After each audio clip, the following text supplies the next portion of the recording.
Hello, everyone. If you like what I'm doing here, please consider subscribing, liking, and commenting.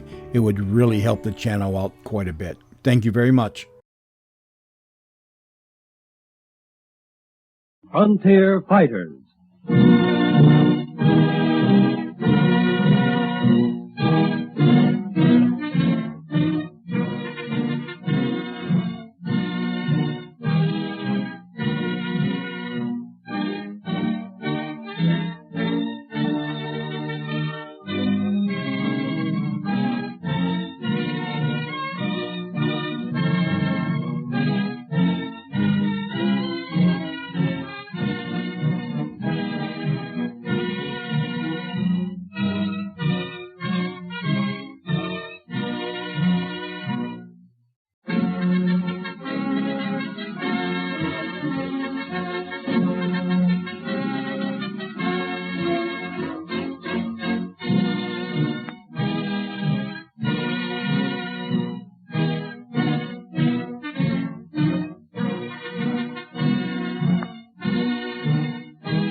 Frontier Fighters. Stout-hearted men and sacrificing heroic women who fought their way across hundreds of miles of unblazed trails to bring the light of civilization to the West. Among the many valiant pioneers who have entered the Valhalla of the Great, we must place the life and accomplishments of Stephen Fuller Austin, the father of Texas. The man who had the first vision of colonizing Texas was Moses Austin, Stephen's father. But on the eve of becoming the leader of the first party of pioneers, shortly after his return from Texas, he was stricken with pneumonia. As he lay on his bed, he made his wife promise, "Do you hear, good wife? The name Austin will live only because of my divine mission in Texas. Call Stephen home.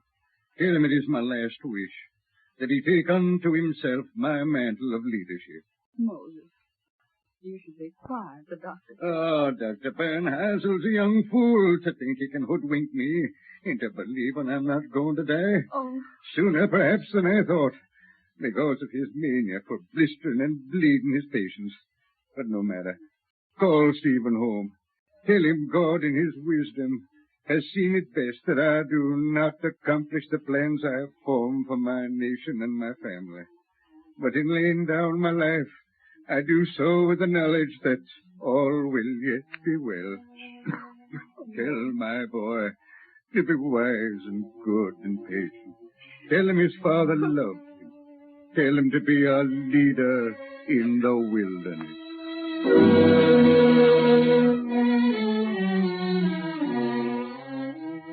when Stephen F. Austin was called home to receive the burden of his father's last words, he was only 28 years old.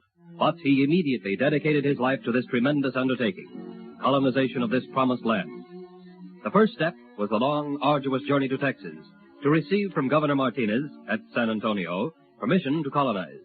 Said the easygoing Mexican Excellency, "I recognize you as your father's heir, Senor Austin, and I grant you permission to establish a colony, explore lands on the River Colorado, sound the river to its mouth, introduce provisions, tools, and farming implements duty-free through the port of San Bernard." Your Excellency is very kind. In return, I shall vouch for the good character of the immigrants, admit none without letters of recommendation from their previous places of residence. Very excellent, Senor. And until the government can organize the local administration, all immigrants must be governed and be subordinate to you. We need more people in this country. Of course, as your father became a citizen of Mexico, so must you. And the immigrants will take an oath of allegiance to our government. So it shall be, Your Excellency. And you have my promise none will violate this trust. Bueno. Before we sign the paper, a little vino. Gracias, senor. To, shall we say, our good friend Stephen F. Austin, who, in his youthful enthusiasm, has great hopes of making the desert bloom. Amen to that, God willing.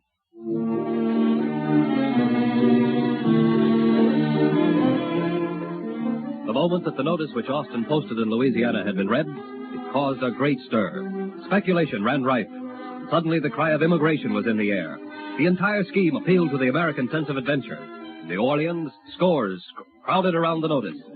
Well, it looks all right to me. Looks like that young Austin's got a good thing there for us. Well, you married men ain't going tracing off nowhere unless your wife says amen to it. By thunder, she's right. And a plucky little woman she is to speak her mind. I hope we'll be neighbors, ma'am, in that new land of Texas.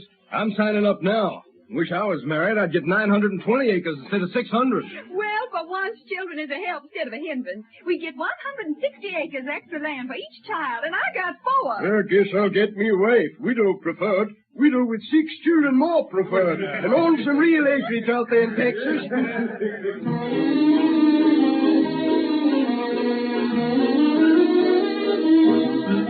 By March 3rd, 1822, there were 50 Americans on the River Brazos and 100 on the River Colorado. They immediately began to build cabins and plant corn. Summer came early to Texas, and with it, a severe drought. The steamer Lively, which Austin bought for $600, was lost in a gale off Galveston.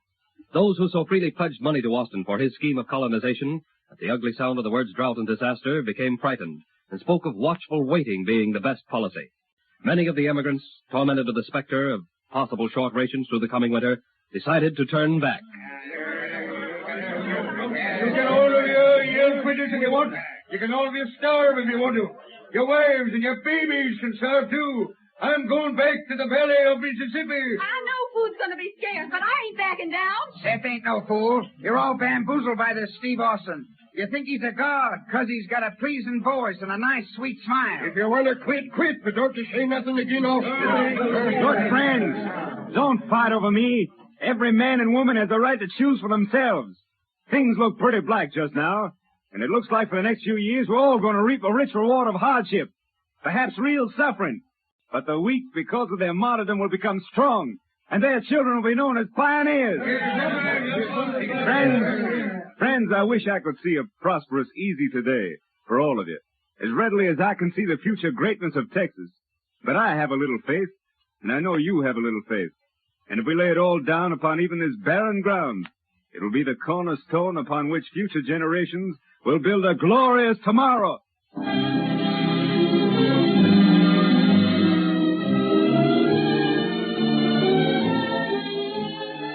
At the very moment when his first colonists were torn by strife and dissension, Stephen Austin withheld from them the last straw which would have broken the faith of even his most ardent supporters.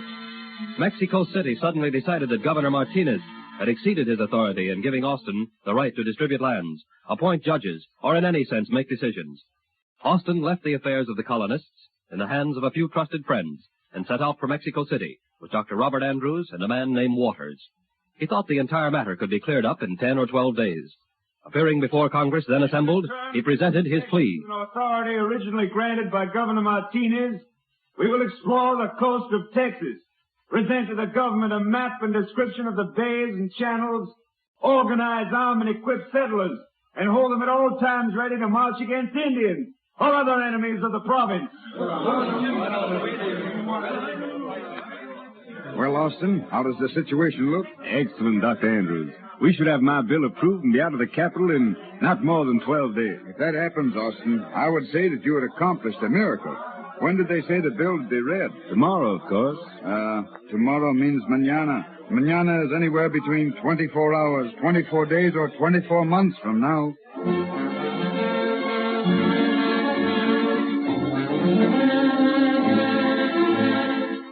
Typical of affairs in Mexico, there was a political issue brewing even as Austin presented his bill. The Republicans hated the man who was their ruler, General Iturbide, and within less than 12 hours a crisis was reached. Austin, wake up. Huh? Wake up, Austin. Wake up. What's the matter? What? There's fighting going on in the street. Waters, let's barricade those windows. We may have to fight for our lives. All right, Andrews. Well, Austin, think we'll leave the capital in 12 days now? I can't understand it. When I appeared before Congress yesterday, there was no sign of a revolution. Well, judging by the number of soldiers crying long live Iturbide, looks like we'll have an emperor by morning. Andrews, don't say that. What future will American colonists have under an emperor? By the time we get out of the city, if we're still alive, will there be any American colonists left in Texas to worry about an emperor?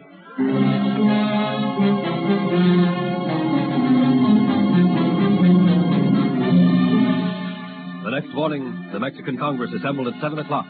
The mob filled the halls. The soldiers shouted for an emperor, and before many hours of deliberation had passed, a general had resigned, and an emperor took his place. Iturbide became Augustine I. And 3 days later, Austin was presented to the emperor.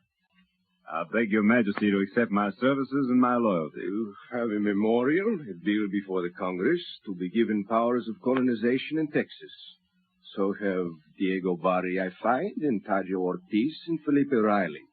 They wish 6,000 leagues of land in which to settle 10,000 Irish and Canary Island families. This is all news to me, your majesty. However, your bill will be given consideration. Your majesty has my best thanks. Your bill will be given consideration in due time.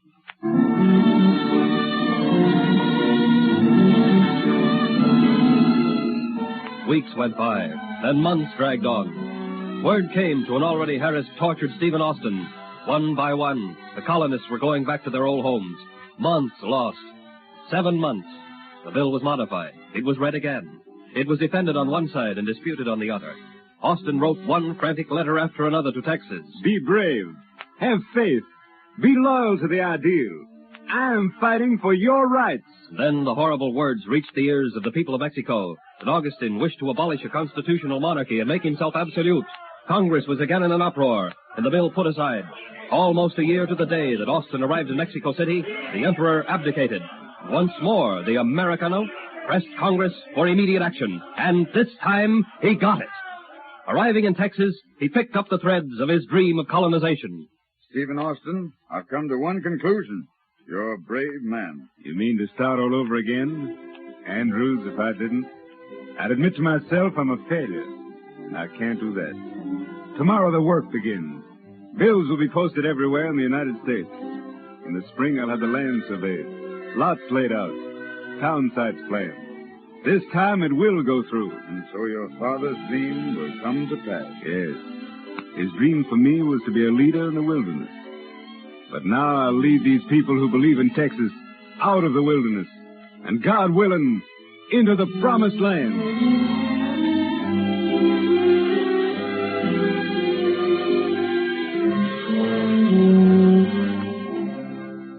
No American struggled against greater odds than Stephen Austin, the father of Texas.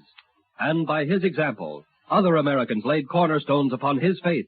And today, because of this great pioneer and patient idealist, the Lone Star State is one of the most brilliant stars in the crown of the Union.